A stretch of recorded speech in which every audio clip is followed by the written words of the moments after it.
Membangkitkan kembali gairah cinta, kekuatan revisi dan asumsi Neville Goddard. Ternyata wanita pasangan panjenengan minggat karena perselingkuhan panjenengan terbongkar. Tapi panjenengan lalu menyesali tindakan perselingkuhan panjenengan itu. Dan panjenengan pengen kekasih panjenengan yang sebenarnya itu bisa kembali lagi. Nah, inilah video bagaimana mengembalikan kekasih yang pergi. Sedulur, untuk itu panjenengan harus terlebih dahulu mengatasi dan merevisi rasa bersalah, penyesalan, dan citra diri yang telah menjadi penghalang energi terbesar panjenengan dan kekasih panjenengan.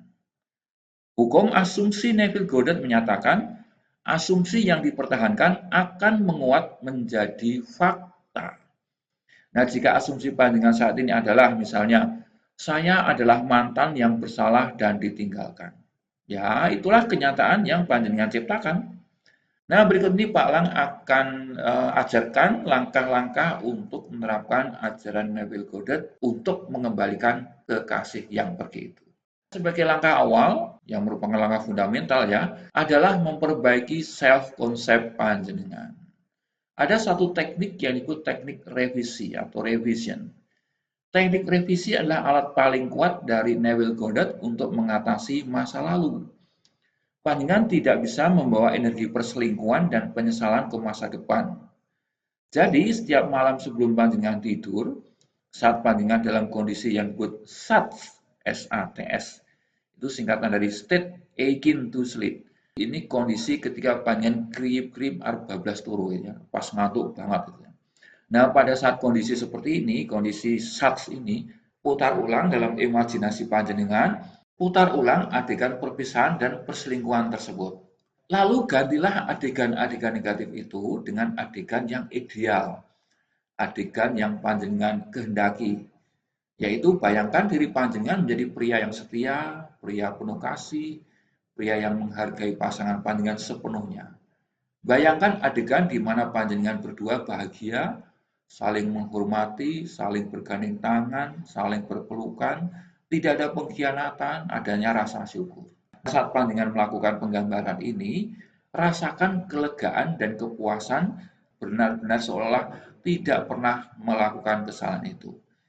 Lakukan adegan ini sampai adegan revisi, adegan baru ini terasa lebih nyata dan mendominasi pikiran panjenengan. Ya. Dengan merevisi seperti ini, panjenengan sejatinya menghapus energi rasa bersalah dari ingatan panjenengan dan menciptakan cetak biru baru untuk identitas panjenengan, yaitu sebagai pria yang layak mendapatkan kekasihnya kembali. Inilah yang disebut teknik revisi, sedulur. Kekasih panjenengan tidak akan kembali ke pria yang dia tinggalkan. Kemudian tanyakan juga pada diri panjenengan. Siapa tahu panjenengan masih memiliki keyakinan-keyakinan negatif. Misalnya saja ya, kekasih panjenengan yang pergi itu tidak akan kembali kepada panjenengan. Bila ada keyakinan demikian, definisikan dan yakini asumsi baru tentang diri panjenengan. Misalnya asumsi barunya adalah, saya adalah pasangan yang setia dan penuh kasih. Saya adalah pria yang memberikan kedamaian dan kebahagiaan kepada kekasih saya. Saya memiliki integritas yang tinggi. Dengan demikian, ini lambat laun akan mengganti keyakinan panjenengan yang lama.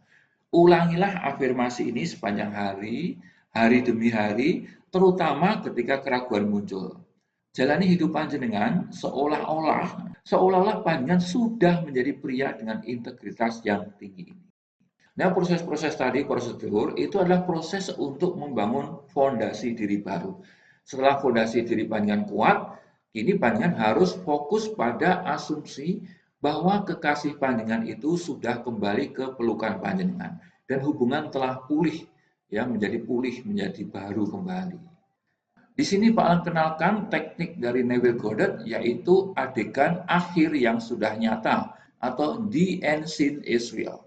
Neville selalu menekankan pentingnya mengasumsikan akhir cerita dan merasakan rasa yang menyertai cerita itu. Dalam hal ini, panjenengan perlu menciptakan satu adegan singkat dan spesifik di imajinasi panjenengan yang secara definitif menyiratkan bahwa kekasih panjenengan itu sudah kembali dan semuanya baik-baik saja. Contoh adegannya seperti ini. Panjenengan sedang berbisik di telinga pasangan panjenengan. Kemudian kata-kata bisikannya begini, aku sangat bahagia loh dek, Kita melewatinya dan sekarang kita bersama lagi. Dimanapun aku berada, aku adalah milikmu dan kamu adalah milikku. Fokuslah pada kehangatan suaranya dan perasaan lega di dada panjenengan.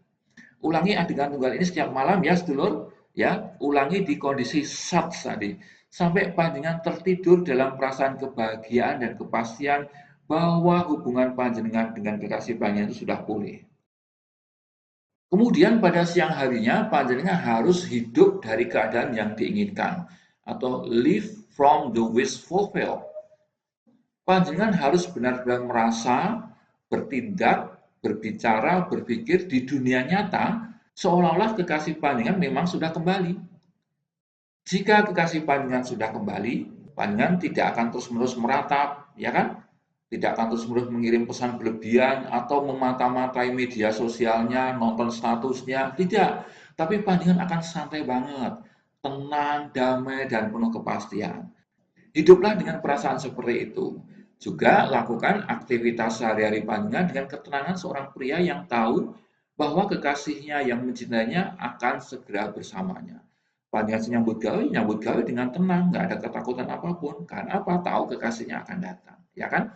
Panjenengan sing petani yo macul sungguh-sungguh ya, sing nelayan yo mancing sungguh-sungguh atau njolo sungguh-sungguh, nggak begitu kepikiran dengan sang kekasih yang pergi sebab panjenengan paham mereka atau kekasih panjenengan itu akan kembali.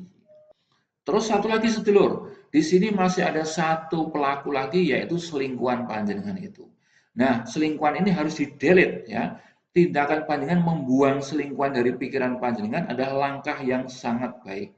Secara mental, panjenengan harus mengasumsikan bahwa hanya ada panjenengan dan kekasih panjenengan di dalam hubungan itu. Tidak ada masa lalu, tidak ada pesaing, hanya ada masa depan yang aman. Namun demikian, prosedur, Pak Lang berikan peringatan ya, akan ada saat-saat di mana keraguan akan menyerang panjenengan. Keraguan itu misalnya muncul pertanyaan dalam hati, bagaimana mungkin dia kembali ya, padahal aku menyakitinya luar biasa. Nah, itu namanya keraguan itu. Ini akan menghancurkan energi positif panjenengan. Neville mengajarkan bahwa keraguan adalah racun bagi manifestasi. Oleh karena itu, ketika keraguan muncul, segera hentikan dengan kalimat mental yang tegas. Tidak, no way, aku tahu kita sudah bersama. Kembali lagi ke adegan akhir Anda yang bahagia dan rasakan kepastian itu lagi. Jangan pula ya panjenengan mencoba mencari tahu bagaimana kekasih panjenengan akan menghubungi atau kapan dia akan kembali. Fokus saja pada perasaan hasil akhir. Biarkan alam semesta mengatur detailnya. Entah nanti mau telepon, entah pakai pesan teks, entah pertemuan kebetulan, atau apa. Panjenengan nggak perlu mikir itu. Nanti alam semesta yang memikirkannya. Fokus saja hidup pada saat ini dengan tugas yang ada di tangan panjenengan. Itulah sedulur penjelasannya dan kita sampai pada kesimpulan. Ingatlah, hukum asumsi dari Neville Goddard adalah tentang otoritas mutlak pikiran. So, ini bukan tentang membujuk mantan kekasih panjenengan, tetapi tentang menjadi pria yang magnetis, daya tarik ya, setia dan layak, lalu mengasumsikan dan mempertahankan perasaan bahwa dia sudah kembali kepada panjenengan. Jadi fokus utama panjenengan adalah satu, revisi perselingkuhan, hapus rasa bersalah dan ciptakan versi diri panjenengan yang setia di dalam pikiran panjenengan. Dua, asumsikan akhir yang bahagia. Panjenengan mesti hidup dari perasaan bahwa hubungan panjenengan sudah pulih dan damai. Yang ketiga, keyakinan tanpa syarat. Jadi jangan pernah goyah, ya, jangan pernah menyerah pada keraguan. Ketika panjenengan berhasil mengubah keadaan internal panjenengan dari seorang mantan yang penuh rasa bersalah menjadi pasangan setia dan bahagia, maka realitas eksternal panjenengan akan bergerak mengikuti untuk mencerminkan asumsi baru itu. Kekasih panjenengan akan menjadi manifestasi sempurna dari asumsi yang panjenengan pegang. Para sedulur yang kehilangan kekasih, selamat berbahagia, bertemu kembali, sayuk rukun saiyak saiko proyo dengan kekasih. Salam seger waras.